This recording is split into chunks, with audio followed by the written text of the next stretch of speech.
Hello everyone, আসসালামু আলাইকুম। শুভ দুপুর সবাইকে। আপনারা সবাই কেমন আছেন? আলহামদুলিল্লাহ, আমিও ভালো আছি। এই যে আজকে আমার দুপুরে রান্না নিয়ে আসলাম। আজকে আমার দুপুরে রান্না খুবই সাদামাটা রান্না, কিন্তু খেতে অনেক বেশি মজা আর আমার অনেক পছন্দের একটা তরকারি। আপনারা দুপুরে কে কী রান্না করতেছেন অবশ্যই কমেন্ট করবেন। আর এই যে আমি পেঁয়াজ মরিচ আগে ভাজে নিয়েছি, নিয়ে এখানে এগুলো হচ্ছে নদীর পাঁচমিশালি দেশি মাছ।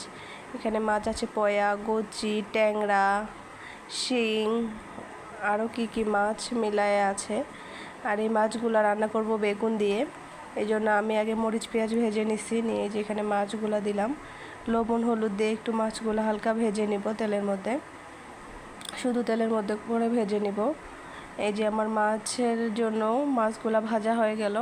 আর এখানে যে সবজি দিব, এই সবজির মধ্যে আছে টমেটো, বেগুন, পটল, একটুখানি আলু। আর দেখেন সবজির কালারটা কত সুন্দর লাগতেছে, আমার কাছে কিন্তু খুব ভালো লাগতেছে সবজির কালারটা দেখে। তখন বুঝতে পারিনি, কিন্তু এখন ভিডিও করার পরে দেখে মনে হচ্ছে যে অনেক সুন্দর লাগতেছে কালারটা। আর আপনারা অবশ্যই কমেন্ট করবেন যে আপনারা এরকম করে তরকারি রান্না করে খান কিনা। আমার কাছে কিন্তু খুব মজা লাগে। এই যে দেখেন নেড়ে চেড়ে পানি দিয়ে দিছিলাম, এই যে এখন পানিটাই হয়ে গেছে। আর এই যে একটুখানি অল্প ঝোল ঝোল রাখবো, তাহলে মাছটা খেতে ভালোই লাগবে। অবশ্যই কমেন্ট করবেন রান্নাটা কেমন।